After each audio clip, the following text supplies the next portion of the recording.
Daremos, neste instante, início aos debates deste diálogo público. Convidamos o senhor presidente da Escola Nacional de Administração Pública, Francisco Gaetani.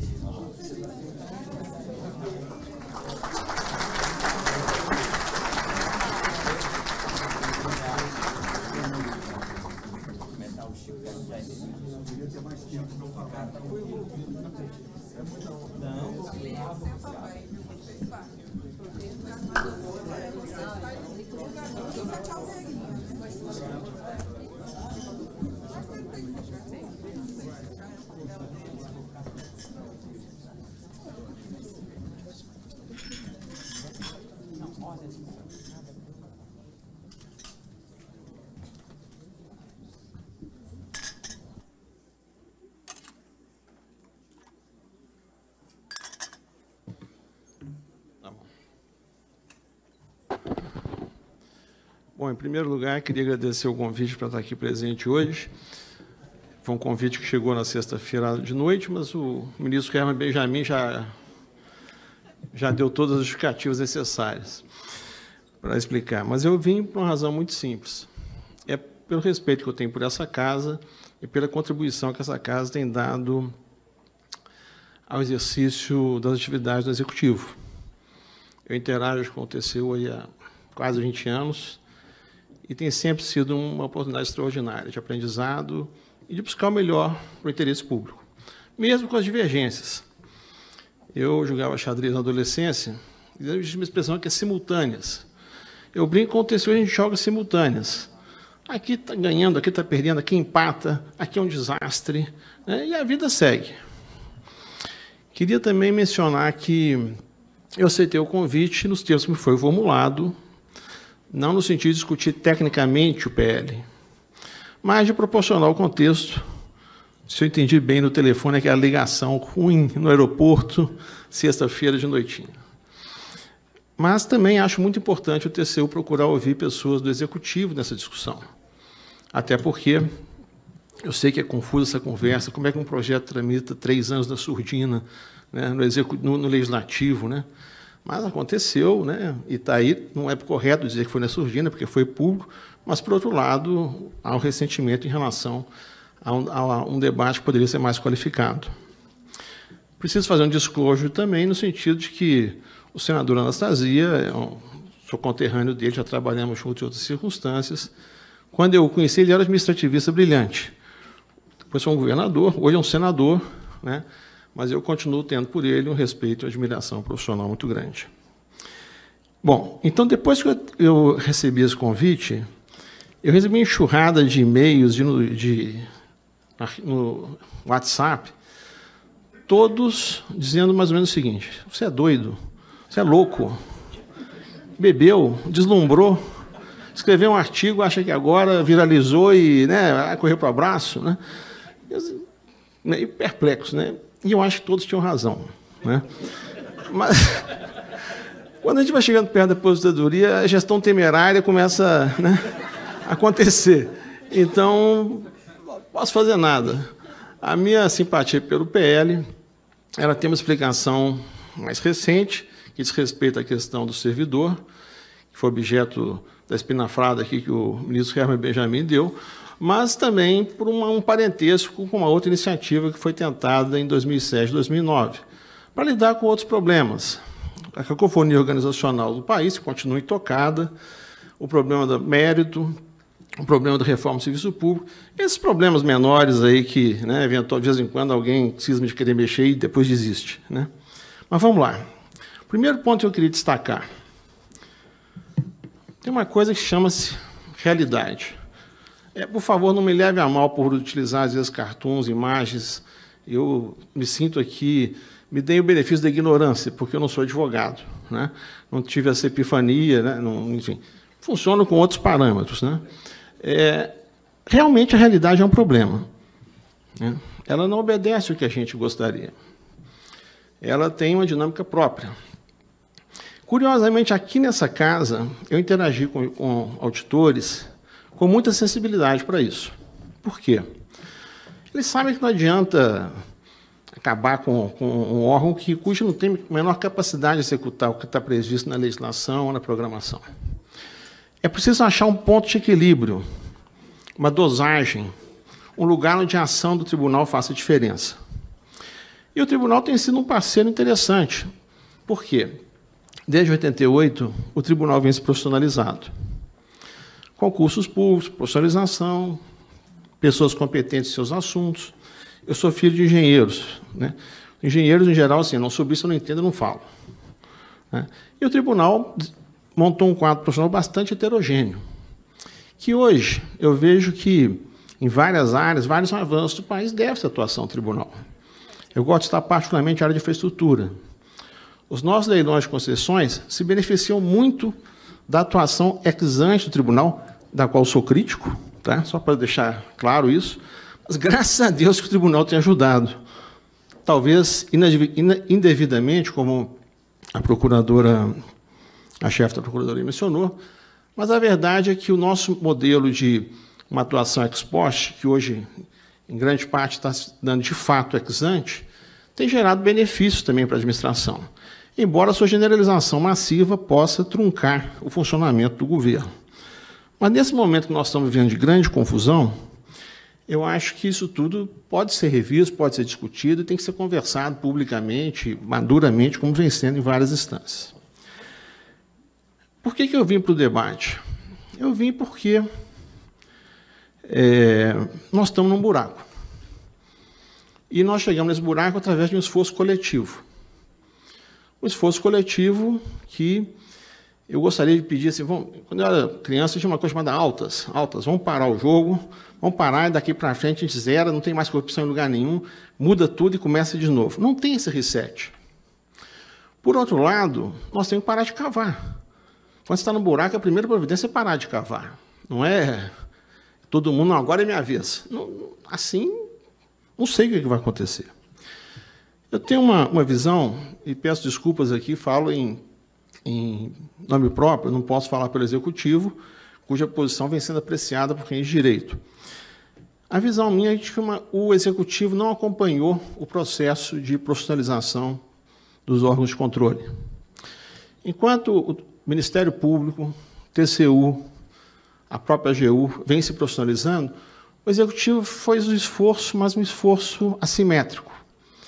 Começou pelas áreas meio, começou pelas áreas de econômico-financeira, gestão, jurídica, mas o pessoal que faz gol ficou para trás. Então, eu acho curioso quando, na interação com os órgãos de controle, eles chegam nos áreas, por exemplo, Ministério da Saúde, Desenvolvimento Social, Meio Ambiente. O ministro sabe, eu tenho indulgência plena, 5 anos coordenando a reunião do CONAMA, né? Como é que faz o órgão de controle desses ministérios? Para quem não sabe, esses ministérios não estão ainda no século XXI. Alguns estão no século XX, outros estão no século XIX. Como é que o controle atua de forma construtiva? Então, é importante dizer o seguinte, que hoje, na administração pública, generalizou-se uma confusão muito grande em relação à atuação do controle. Por quê? Porque a discussão do controle substituiu a discussão de desenvolvimento de capacidades e execução das ações de governo. Pode parecer uma coisa estranha de ser dita, mas o que a gente identificou é isso aí. A burocracia foi se tornando gradativamente reativa. E o que se discutia no passado, judicialização de políticas, foi dando lugar à criminalização da administração e, mais recentemente, a paralisia e a anomia. Esse é o principal recado que eu trago aqui para vocês. Eu não estou preocupado com o PL. Estou preocupado com a quinta-feira. Porque quinta-feira o PL pode ter sido aprovado em toto, o que não acho muito difícil, vetado em toto, espero que não, ou aprovado com vetos parciais e tal. Não é isso que vai dizer o que vai acontecer. O que vai dizer o que vai acontecer é a dinâmica da realidade. E a realidade não está rolando bem, não está fluindo bem. E aqui queria dizer também o seguinte, acho que é importante manter esse debate num nível que não se imputem aos autores do PL, aos que estão defendendo a posição em relação ao PL, nenhuma coadunação com corrupção. Não se trata disso. Se trata de discutir mecanismos de funcionamento do governo e que entendem de se dessa forma melhor, porque senão fica difícil a conversa. Um outro ponto que eu queria... Ixi, sabia que isso requeria uma inteligência superior? Alguns estudos mostram o seguinte: quando a gente fala sobre confiança no governo, nos indivíduos, nós temos vários tipos de culturas administrativas. E aquelas que têm menos estruturas de controle administrativo são as de matriz britânica. É um direito consuetudinário, muita confiança nos indivíduos do governo, baixíssimos custos de transação. E as que têm maiores custos administrativos são as de tradição ibérica e mediterrânea, dos quais nós somos parentes. O Brasil gasta muito com isso. No entanto, se nós estamos tendo tantos problemas de corrupção, ou a gente precisa de mais controle, ou a gente precisa de um controle melhor. Eu não tenho resposta para isso, mas eu acho que a gente precisa conversar sobre isso. Porque essa conversa, dela vai depender muita coisa do que vai acontecer aí para frente. Uma premissa importante, eu gosto de dizer na administração pública, é o seguinte: se cada um fizer a sua parte, não é o suficiente. Chato, né? Porque não dá. Não basta fazer o que lhe cabe. Você precisa fazer um pouco mais.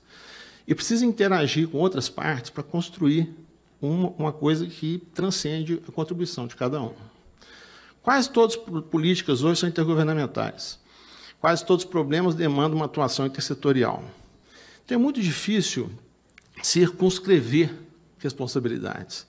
No entanto, corrupção acontece, desvio de recursos acontece, como também acontece incompetências, erros e outras lambanças da administração pública.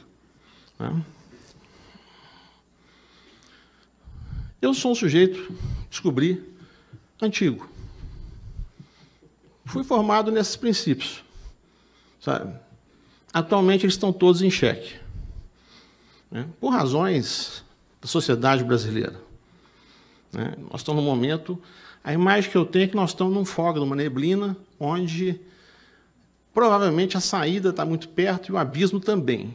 E eu não sei onde eu estou, porque eu não enxergo nada.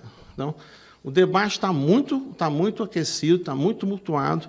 Nós temos uma curadoria no país, uma emissora de televisão com um canal de TV a cabo que é assistido por 100% da sociedade brasileira. Então, isso é uma coisa, por 100% da elite da sociedade brasileira. Então, a gente tem que pensar, esses conceitos prevalecem? Não sei. Já prevaleceram? Também não sei. Os nossos textos constitucionais têm uma série de lacunas, imperfeições e insuficiências. Mas agora vai conversar sobre isso? Não sei também. Por quê?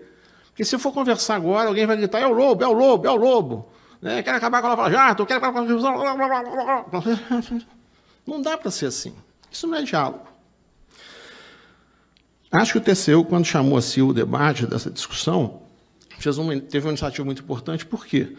Porque as posições precisam ser construídas e discutidas. E não ocorreu tempo suficiente para isso. Talvez ele não vá dar tempo de acontecer até quarta-feira. Mas esse debate vai continuar e tem que continuar. Tem porque nós precisamos dele. Nós precisamos porque os problemas de 2007 e 2009, aí que veio o envolvimento, ministro. Houve uma tentativa em 2007 e 2009 de atualizar o direito administrativo do ponto de vista, basicamente, do olhar organizacional. Mas não havia sensibilidade para que esse processo fosse levado a cabo. E continuamos com os mesmos problemas de terceiro setor, de fundações, de autarquias, que marcaram aquele período e que continuam nos assombrando. Nós estamos vivendo um quadro inédito. Hoje, do ponto de vista dos gestores, o medo é que comanda a administração. Não tem ilusão. A administração está morrendo de medo. Do quê? Quem não deve, não teme. Não sei.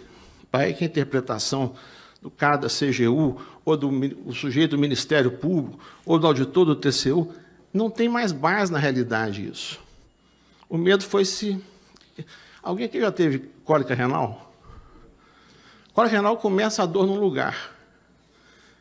Passa um tempo, a dor, só tem da dor. Nós estamos naquele momento que o medo tornou-se a regra da administração pública. Você encontrar gente para assumir área de informática, área de compras, contratos, recursos humanos, não há incentivos que deem conta disso. Mas por que quem não deve, não teme? A lei é tão clara. Fala sério. Aí começa a ter umas discussões curiosas. Se for para aumentar o salário, eu tomo decisão. Se for para aumentar as transferências, eu tomo decisão. Se for para mudar um percentual, eu tomo decisão. Mas se for para fazer uma licitação complexa, não vai ser possível. Aí não dá. Então, isso é a realidade e vocês todos aqui sabem disso. Eu estou falando para pessoas aqui que vão estar aqui quinta-feira, dezembro de 2019. Quase todos vocês são funcionários públicos de carreira. Vocês conhecem a administração pública. Mesmo aqueles cujo primeiro emprego é onde estão e são de Brasília. Vocês conhecem e sabem que as coisas não estão funcionando bem. Se o PL é a resposta ou não, vamos discutir. O projeto veio do Congresso. Queria aqui fazer uma ressalva. Vários do aparato anticorrupção que o país hoje se beneficia foram colocados em prática pelo Executivo, foram iniciativas do Executivo. Essa é uma iniciativa do Congresso, e o que o Executivo agora está apreciando, né? Bom, um secretário nacional de uma política pública, ele presta contas para a assessoria de controle interno do Ministério, consultoria jurídica do órgão, secretaria de orçamento, secretaria de gestão, que cuida de concurso, estrutura, secretaria de gestão de pessoas, cuida de salários, SPU, prédio, aluguel, planejamento e o ritual do PPA, tesouro, fluxo de caixa, CGU tem o controle interno, a SANDA, Casa Civil, tem o monitoramento das iniciativas, a SAG analisa o mérito das propostas, tem um setorialista, o TCU, que acompanha o assunto, tem o procurador do Ministério Público que aparece de vez em quando. Nenhum desses interlocutores domina o assunto, ou é obrigado a dominar o assunto. Se domina por esforço próprio, mas não tem por atribuição dominar o assunto. Esse secretário nacional tem que julgar simultâneos com todos esses atores, porque a ação deles incide sobre o que ele faz. E essa é a regra do jogo. Nesse ambiente, se a gente não consegue fazer as coisas andarem, como é que faz? Nós estamos a um passo da seguinte situação. Eu vou escrever devagar para vocês tentarem antecipar o impacto disso. Para que eu assine alguma coisa hoje, eu preciso que esteja escrito que a minha competência dá aquela assinatura. 2, é importante que essa competência faça parte da descrição do cargo que eu ocupo. 3, que eu receba uma instrução superior, formal, escrita, do dirigente acima de mim. 4, que não haja possibilidade nenhuma de questionamento jurídico. 5, que o salário seja suficiente para pagar os riscos. Nós estamos a um passo dessa situação. Isso é um problema do TCU, do Ministério Público, do CGU? Não, isso é um problema do país. Agora, nós estamos nesse abismo, nesse limiar. Então, eu comecei o artigo, foram 2 erros, né? O artigo e vir aqui, né? Mas eu já cometi tantos erros, eu tenho um patrimônio de fracasso tão respeitável que eu acho que eu posso cometê-los nessa altura. Essa é a realidade. Então, vai ser curioso ver uma administração pública parada, porque não tem que proporcionar o estatuto, tem que prever os cargos, tem que arrumar os salários, a estrutura. Mundo, espera aí, vamos resolver tudo aqui antes, depois a gente volta a funcionar e atende, né? Para concluir, eu queria dizer 2 coisas. Primeiro, nós não conhecemos nós mesmos. Poucos de nós têm uma visão de conjunto do setor público, da administração pública federal, e é normal que seja assim. A trajetória profissional não permite isso. Mas nós temos que nos conhecer e construir essa visão do conjunto. Nós somos como os cegos apalpando as partes do elefante. Todos estão dizendo a verdade, e nenhum está dizendo a verdade inteira. E estamos digladiando, mas eu estou certo, todos estão certos. Mas nenhum está realmente certo, porque não enxerga o conjunto do elefante. Isso vale para órgãos tão heterogêneos como um Executivo, o Ministério Público, o Tribunal de Contas, enfim, a AGU. Nós vivemos uma situação que a mediatização da justiça e a politização dos órgãos de controle gerou uma nova normalidade. Esse é um novo normal. O país está funcionando. Se está funcionando bem, outro problema. Está funcionando. E nós estamos pagando o preço do Executivo não ter encaminhado adequadamente as reformas do serviço público que precisa há muitos anos, que vem andando a forceps aos pontapés quando crise empurra para frente. Acho que é importante pensarmos em como mudar o clima. Esse é o clima hoje. Sabe? Cada um construindo o seu barco, às custas da madeira de um barco maior. Então, nós precisamos... Ou nós vamos construir isso juntos, ou não vamos. O TCU sozinho, o Ministério Público sozinho, o Executivo sozinho, a Câmara sozinha, não vão resolver esse problema. Nós temos um problema de governabilidade conjunto. E acho que nós vamos ter que construir isso com base no diálogo. Muito diálogo. Talvez seja o momento de exercer um pouco de contenção. Exercer contenção com Fla-Flu é difícil. Não é o caso do Cruzeiro e Atlético. Né? É difícil. Né? Tem espaço para ver, discussão, construção de outras soluções? Não. Você é contra ou a favor? Né? Tá bom. Eu não sei, eu estou aposentando, já não estou mais aqui, já fui embora. Né? Nós precisamos de muitas interfaces. No Executivo, por exemplo, nós temos várias ações com o TCU e com a CGU, justamente para criar zonas de exploração de contraditórios, de formação conjunta, de compreensão da visão do outro, de construção de perspectivas. Por quê? Porque senão o outro é inimigo. Eu estou em Brasília graças ao ex-governador Nildo Cardoso, que destruiu o Estado de Minas Gerais, demitiu meio mundo por razões, enfim, não vem ao caso. Né? Chego aqui, o Collor foi eleito presidente da República. Então, eu estou acostumado com a vilanização do servidor público. É um fenômeno antigo, recorrente, mas agora tem uma situação nova. Um Estado que não funciona é um Estado que, do ponto de vista da luta política, nós temos hoje pelo menos 3 candidaturas presidenciais postas que dizem mais ou menos o seguinte: esse Estado é inútil, não nos serve, menos Estados. É uma visão absolutamente legítima, mas parte dessa legitimidade decorre da incompetência nossa. É assim que eu me sinto em relação a essa situação. Nós estamos vivendo uma situação de diálogo internacional imperativo. Essa casa faz melhor que muita gente no Executivo, se não todos. Novas fronteiras. A discussão das estatais está sendo finalmente enfrentada. A supervisão das estatais, o controle das estatais. Gestão da comunicação multidimensional. Né? Mídia, sumário, briefing, acórdons traduzidos para o português. Né? Enfim, todas essas questões são de maior importância. A comunicação hoje se não é tudo, é quase tudo. Se você não comunica, o seu mérito já está prejudicado de partida. Você pode ter toda a razão do mundo, mas sinto muito. Né? No Executivo, nós continuamos empenhados no desenvolvimento das capacidades, mas nós precisamos ter capacidade de atuar proativamente. Porque senão, eu brinco, né, você sabe, inovação no serviço público é ilegal porque não está previsto em lei. Né? O mundo hoje é em tempo real.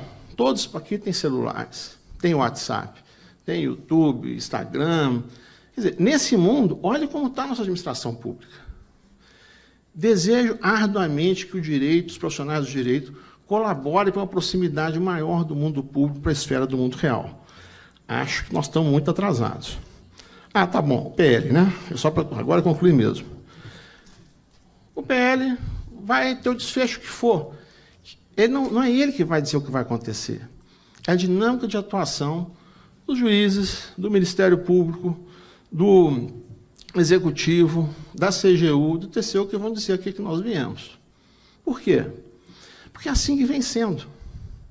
Se nós temos um saldo dessa crise que nós estamos vivendo, é que estamos todos expostos.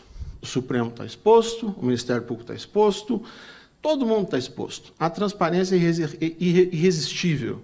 Então tá, voltando àquele slide do início, né, a realidade está aí. Nós vamos fazer de conta que nós somos quem não somos, ou vamos enfrentar e trabalhar a partir do que ela é. O TCU tem sido, talvez, um dos poucos atores com uma visão de longo prazo do país. Esse é um dos problemas, talvez, que, pessoalmente, acho prioritários. Né? Vamos trabalhar pela equidade, vamos trabalhar pelo desenvolvimento, a Agenda de 2030 está aí, a Agenda de Desenvolvimento Sustentável está aí. Não, nós viramos monotemáticos. Nós vamos discutir a exaustão, a corrupção, até que o país acabe com ela e então comece a funcionar em novas bases. Quem pode ser contra isso? Ninguém. Isso vai acontecer? Não vai. Não vai porque não é assim que o mundo funciona. E a gente tem que ter a realidade para discutir essas coisas com os contraditórios inerentes. Muito obrigado.